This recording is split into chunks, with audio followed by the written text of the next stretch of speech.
They called us children, playing in the mud. When the Kalan Armada descended from the heavens, they didn't even bother raising their deflector shields against our orbital railguns. To them, human technology was a pathetic joke, a primitive collection of fragile silicon, fiber optics, and predictable binary code that their quantum weavers bypassed in exactly 4 seconds. They plunged our entire planet into total darkness, laughing through our comms as our modern militaries were instantly paralyzed. But the Kalan made one fatal, arrogant miscalculation. They forgot that, before humanity built sleek digital networks, we tamed raw electricity, copper, and analog fury. And they never expected one isolated soldier to use the very garbage they mocked to bring their godlike fleet crashing down. The invasion did not begin with a deafening barrage of lasers or apocalyptic fire from the sky. It began with a simple, terrifying click.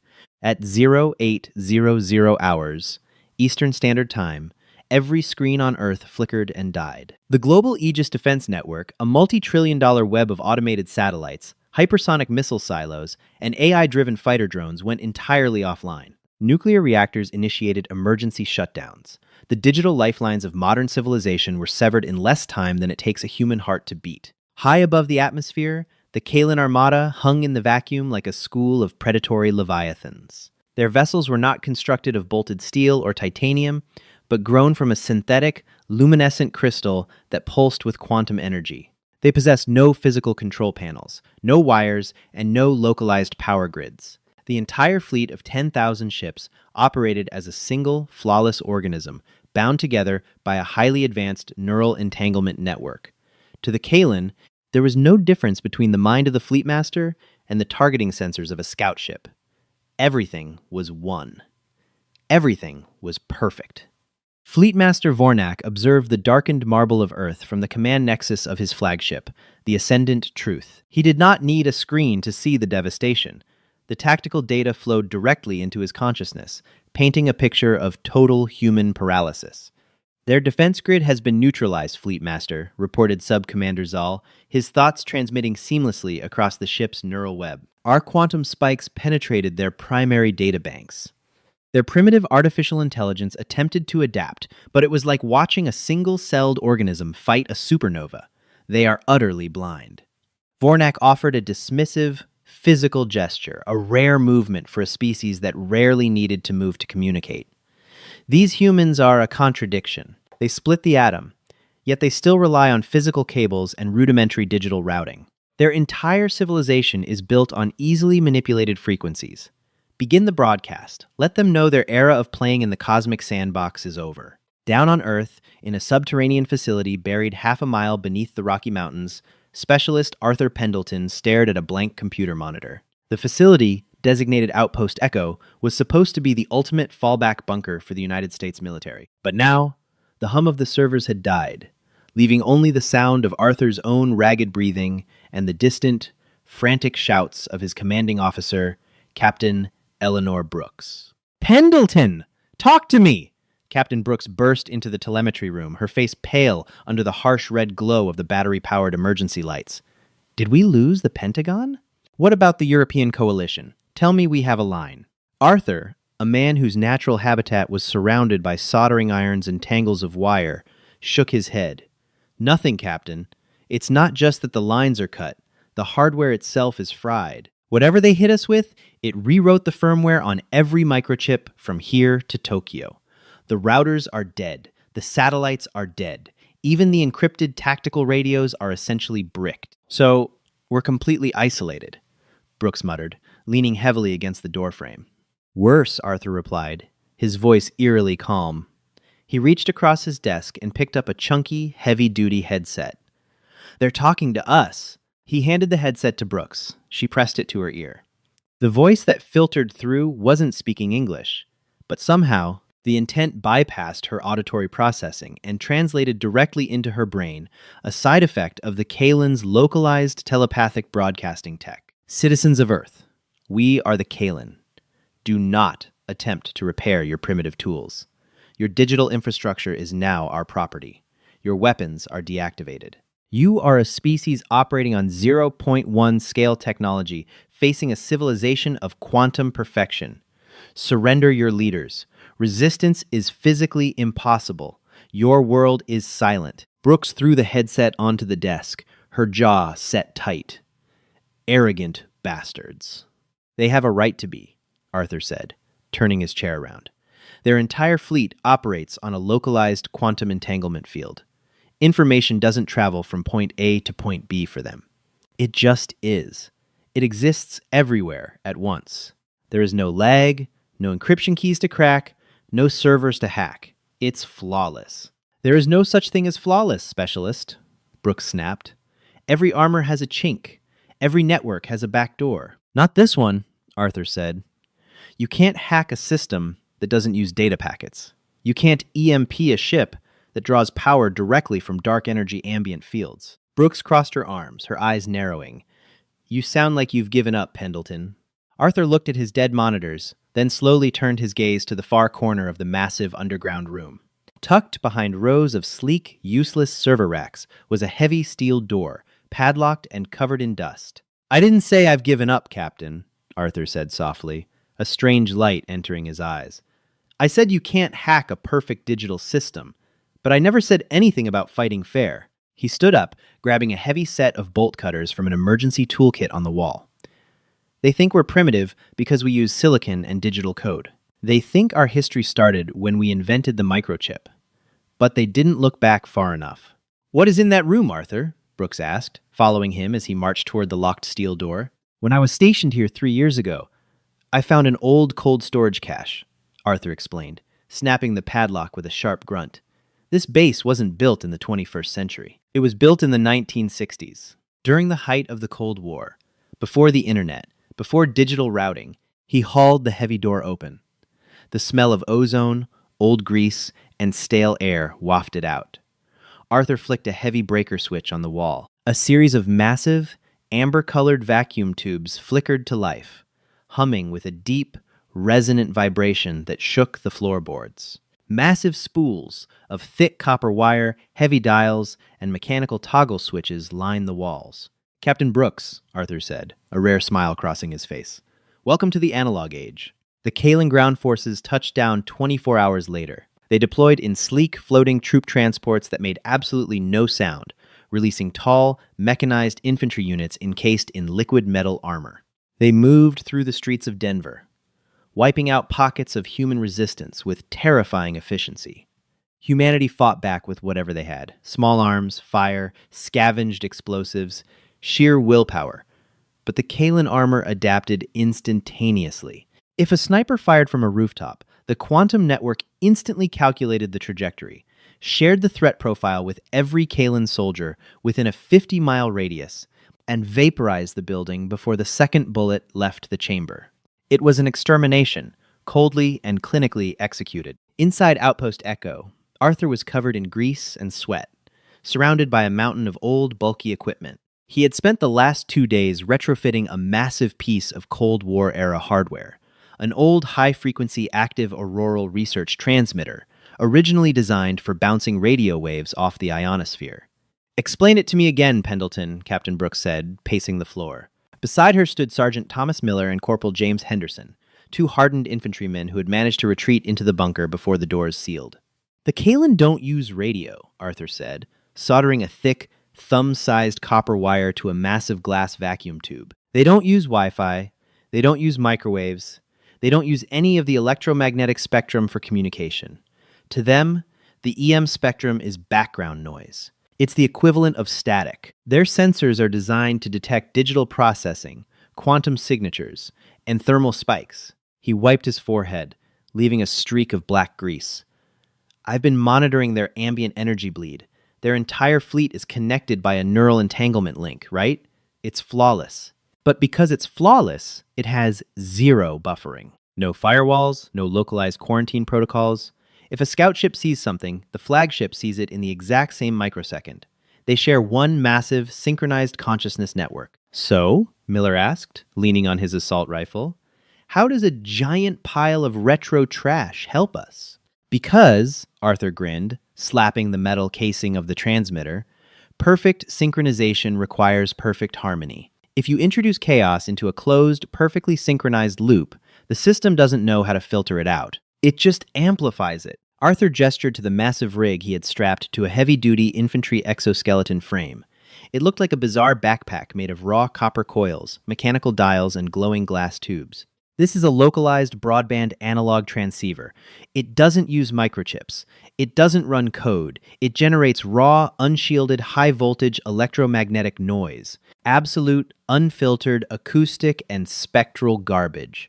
Arthur looked at his commanding officer. If we can get this transmitter close enough to one of their primary planetary relay nodes, the big floating obelisks they're using to anchor their ground troops and blast their receiving matrix with raw analog, static. You think it'll jam them? Brooks asked. Not just jam them, Arthur corrected. I think it will cause a cascading feedback loop. Think of it like putting a microphone directly against a heavy metal speaker, but on a cosmic scale. Because they have no digital firewalls, the screech of this analog static will hit the node, instantly transfer to their orbital fleet, and bounce back and forth inside their quantum web at the speed of light. It'll fry their brains, Henderson whispered, realization dawning on his face. It will shatter their entire network, Arthur confirmed. Their ships will drop out of the sky. Their armor will lock up. But there's always a but with you, Arthur, Brooks sighed. But this thing needs to be literally plugged into their hardware, or at least pressed directly against their localized receiver. It has a range of maybe 5 feet. I couldn't boost the signal any higher without a nuclear reactor. And secondly, it's heavy. Even with the exoskeleton, it's 80 pounds of fragile glass and copper. Brooks stared at the monstrous contraption. Where is the nearest relay node? Downtown Denver, Miller chimed in, pointing to a physical paper map spread across a table. The digital ones were useless. Right in the middle of Civic Center Park. They dropped a massive spire there yesterday. It's heavily guarded. Patrols everywhere. If we move above ground, their thermal optics will pick us up, Henderson said, shaking his head. We won't make it 2 blocks. Arthur shook his head. I thought of that. They rely heavily on predictive algorithms and digital heat mapping. If we wear thermal dampening ponchos, old-school mylar, and heavy canvas and stick to the storm drains, their digital sensors will categorize us as wildlife or ambient debris. Remember, they aren't looking for humans moving without digital signatures. They think our comms are dead, so they think we're paralyzed. Captain Brooks looked at Arthur, then at the 2 infantrymen. It's a suicide run. If they visually spot you, you have no backup, no air support, and no comms to call for an evac. Captain, if we do nothing, we die slowly in the dark, Miller said, tightening the strap on his rifle. I'd rather go out making some noise.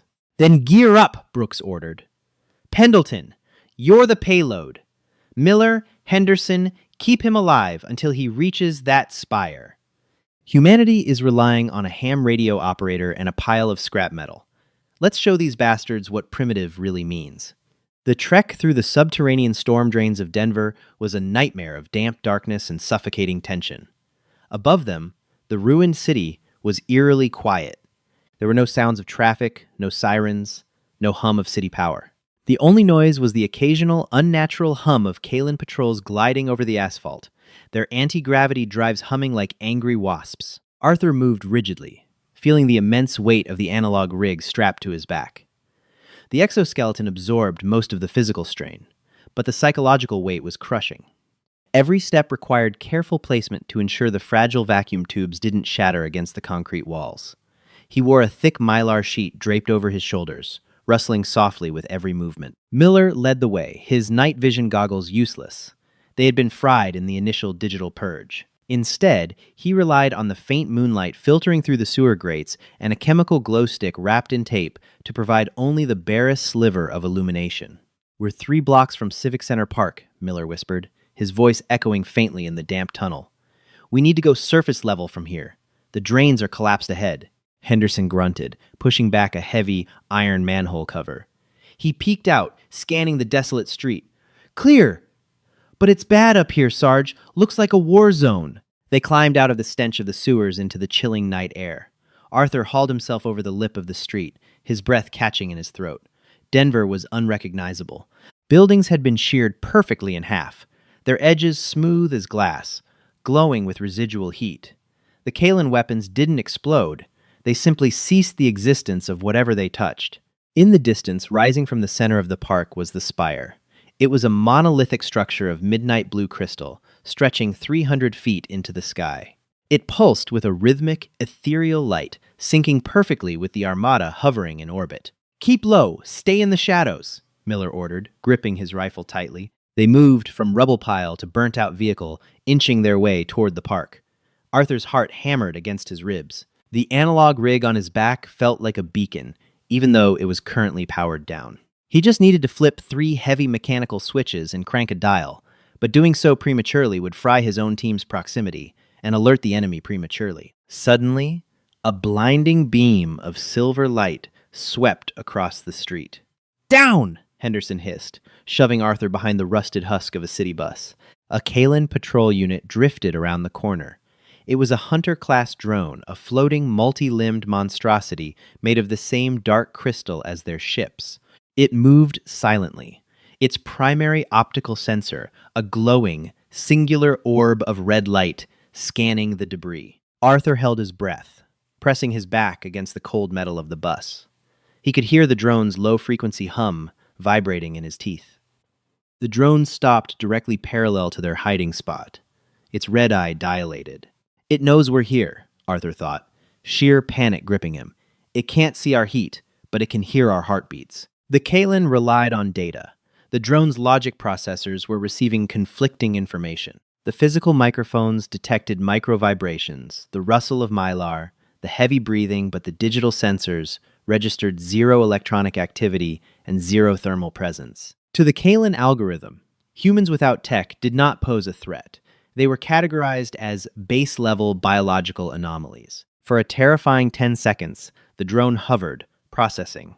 Then, smoothly and silently, it rotated and glided away down the adjacent street. Henderson let out a shaky breath. "Sweet mother of—" "Save it," Miller whispered sharply. "Move. Now." They broke cover, sprinting the final 100 yards across the open park grass.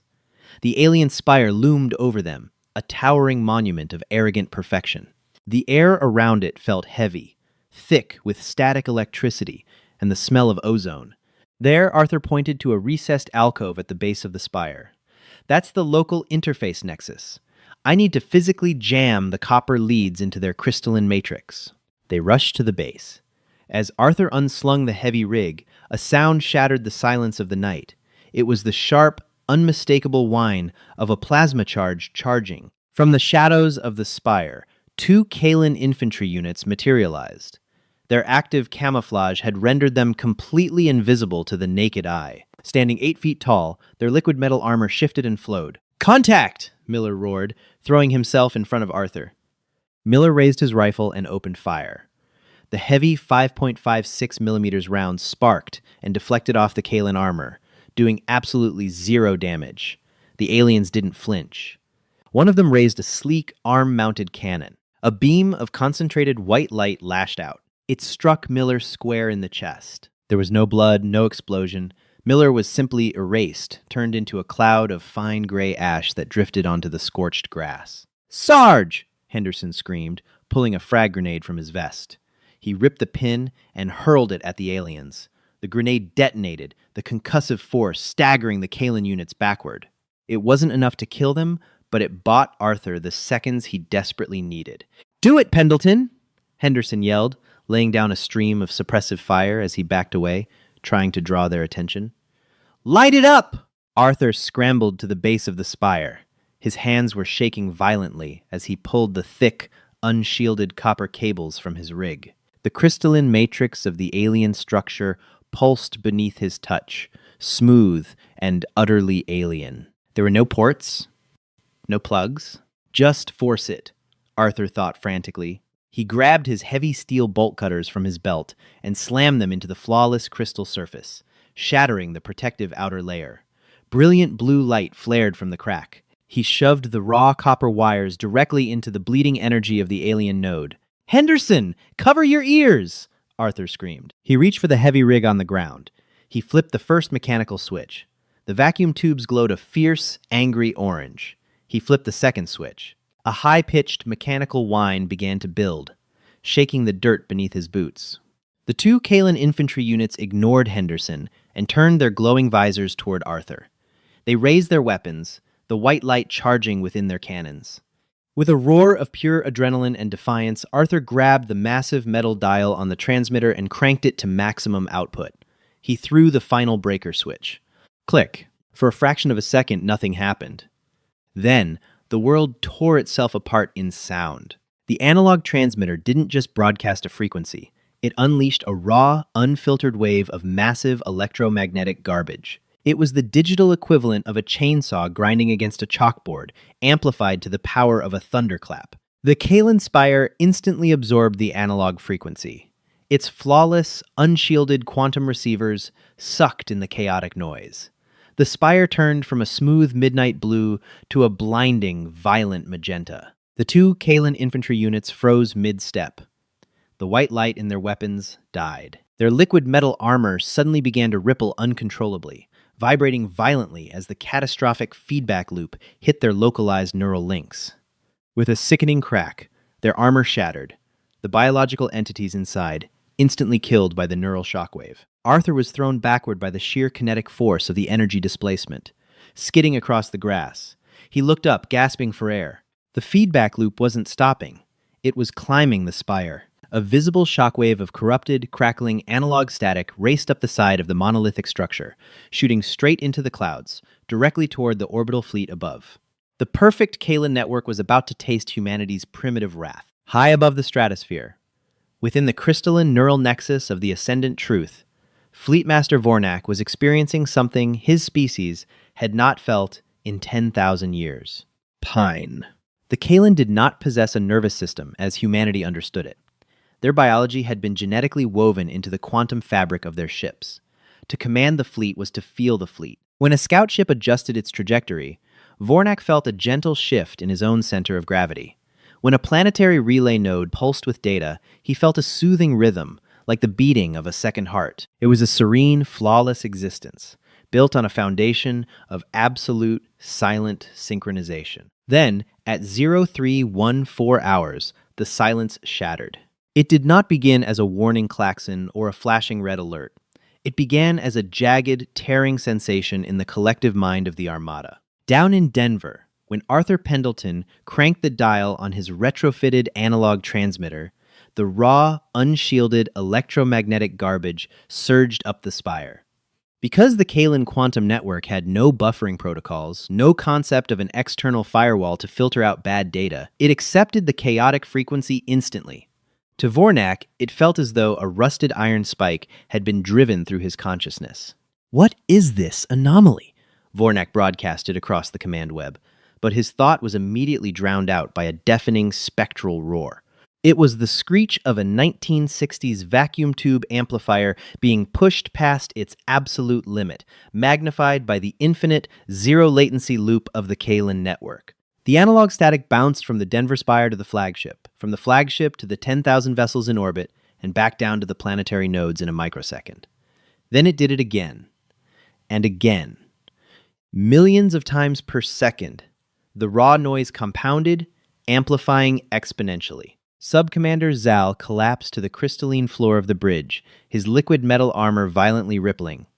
"Fleetmaster, the entanglement weave is collapsing. Our sensory inputs are flooded with chaotic low-tier frequencies. It is tearing our minds apart." "Sever the link," Vornak commanded, forcing himself to his feet, fighting through the agonizing digital scream echoing in his skull. "Isolate the North American nodes. Cut them out of the weave." "We cannot!" Zal shrieked, clutching his head as blue light began to bleed from his eyes.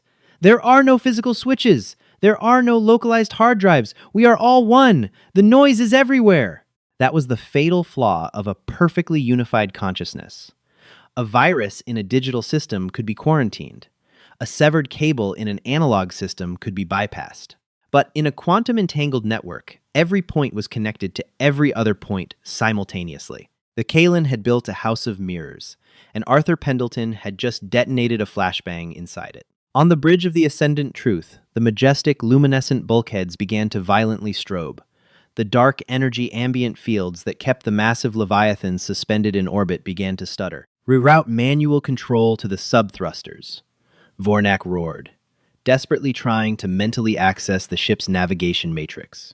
But there were no manual controls. There were no steering columns, no emergency backup generators, no analog levers to pull. The Kalen had evolved past such primitive mechanical crutches millennia ago. They relied entirely on the mind-chip interface. And right now, that interface was a roaring, blinding tempest of acoustic and electromagnetic garbage. Below, in the heart of Denver, Arthur lay flat on his back, gasping for breath as the world around him vibrated violently. The towering alien spire, once a beacon of serene, midnight blue perfection, was now glowing a terrifying, radioactive magenta.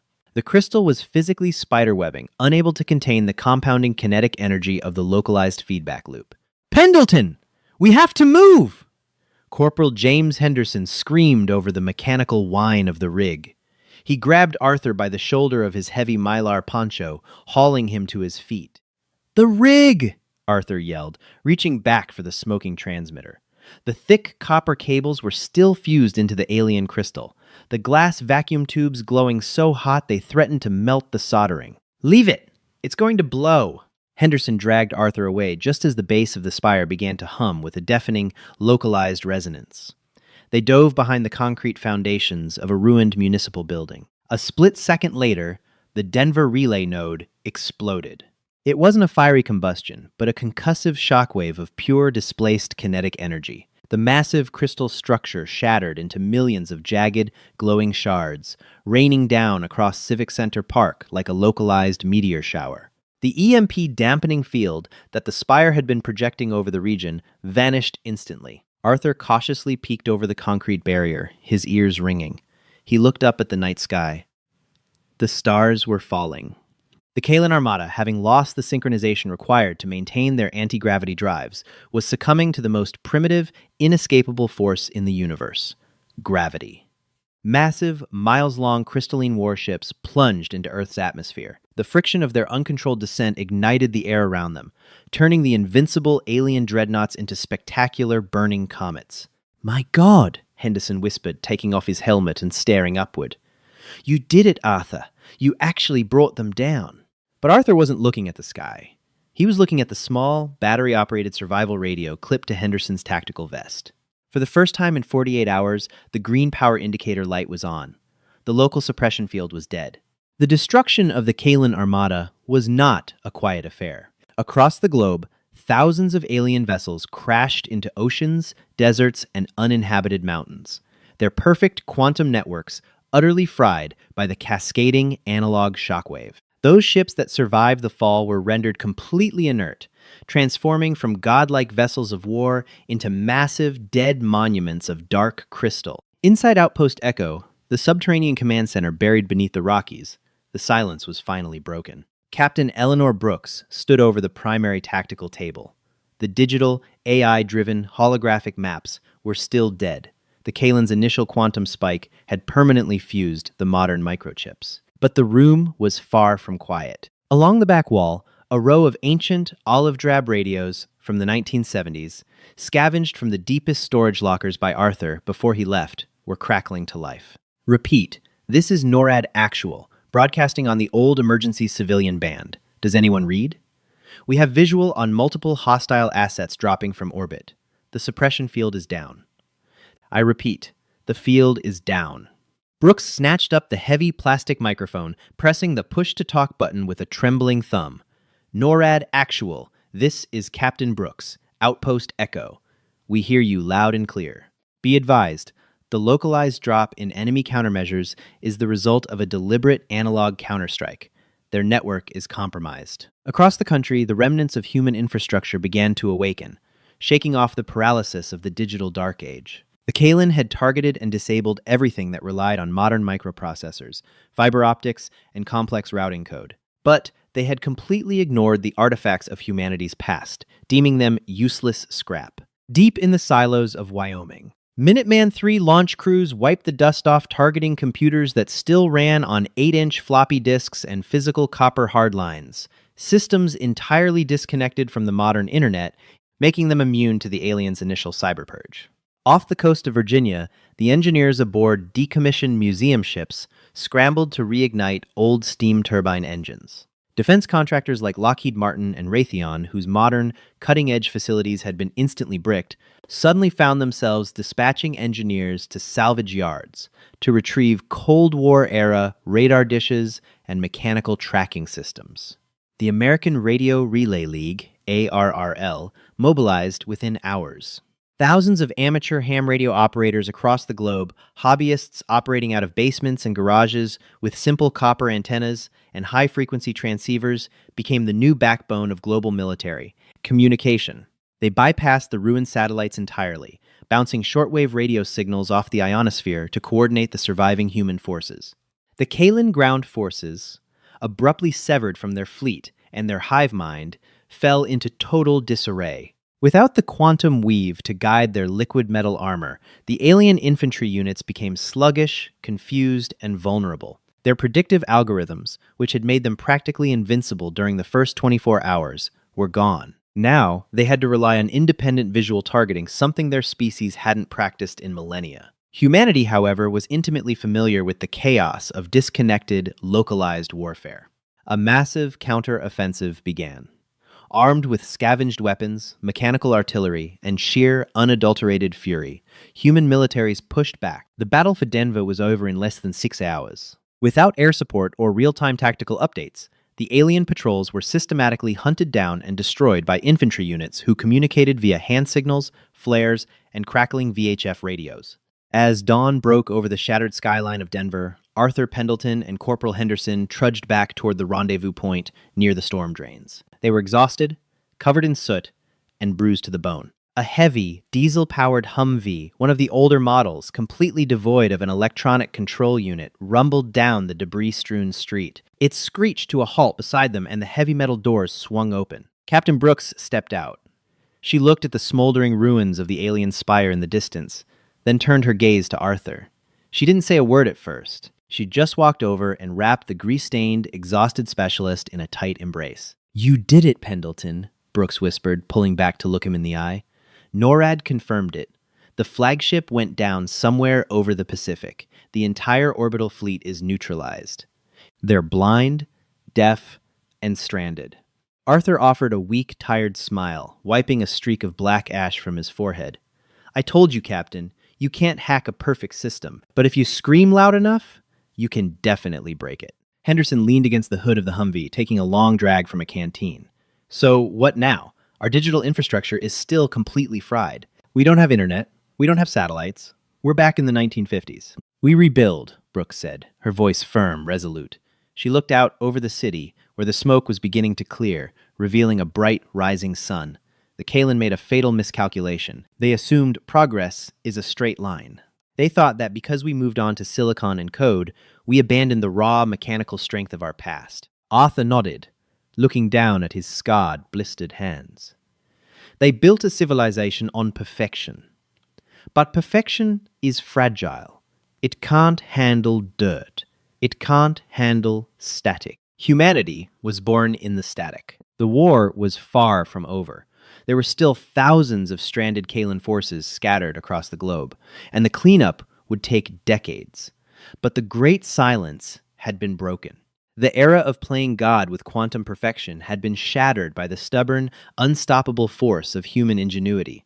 In the weeks that followed, the United States military, operating under the emergency command of Admiral John Cole and lead technical advisor Dr. Richard Sterling, began reverse engineering the crashed alien vessels. They didn't adopt the Kalan's quantum technology outright.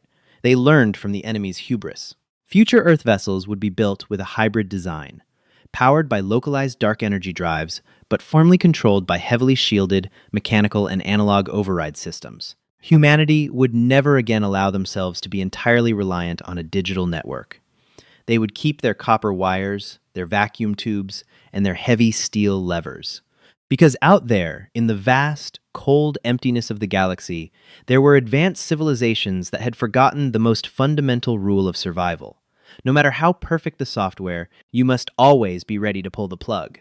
And when the next Armada came, if they ever dared to look down upon the mud and mock the primitive children of Earth, humanity would be waiting. Not with silent code, but with the deafening, glorious roar of thunder, steel, and static. If you love this story of humanity using raw, analog grit to shatter an arrogant alien empire, make sure to hit that like button. It helps push these HFY sci-fi stories to more listeners who crave epic tales of human resilience. What did you think of Arthur's brilliant old-school counterattack? Do you agree that our primitive backups are actually our greatest strength? Let me know your thoughts down in the comments. I read every single one. If you want to hear more thrilling science fiction, dramatic twists, and stories where Earth's military shows the galaxy exactly why you never underestimate humanity, hit that subscribe button and ring the notification bell. We upload new, action-packed HFY stories every single week, and you won't want to miss what's coming next. Thank you so much for listening. Stay strong, keep your analog backups ready, and I'll see you in the next video. Hi, my name is Tran Trong, the owner and manager of Palace Truths. After watching the video, they mocked humanity's primitive tech until one soldier shut down their entire armada _HFY sci-fi. I'd really like to know what you think. How did this story make you feel? What I enjoyed most about this one was the feeling that human determination can still matter, even in a galaxy filled with advanced technology. The story doesn't really focus on having the biggest weapons. It's more about creativity, patience, and refusing to give up when everyone else thinks you're already defeated. That's the kind of thing that makes HFY stories stick with people. It also makes me wonder how often simple ideas get overlooked in real life just because they don't look impressive at first. Have you ever seen someone succeed because they approached a problem differently than everyone else? And do you think humanity's strength would really be our technology or the people behind it? Thanks for watching and spending time with Palace Truths. If this story stayed with you in some way, feel free to leave a comment and maybe like or subscribe for more sci-fi stories like this.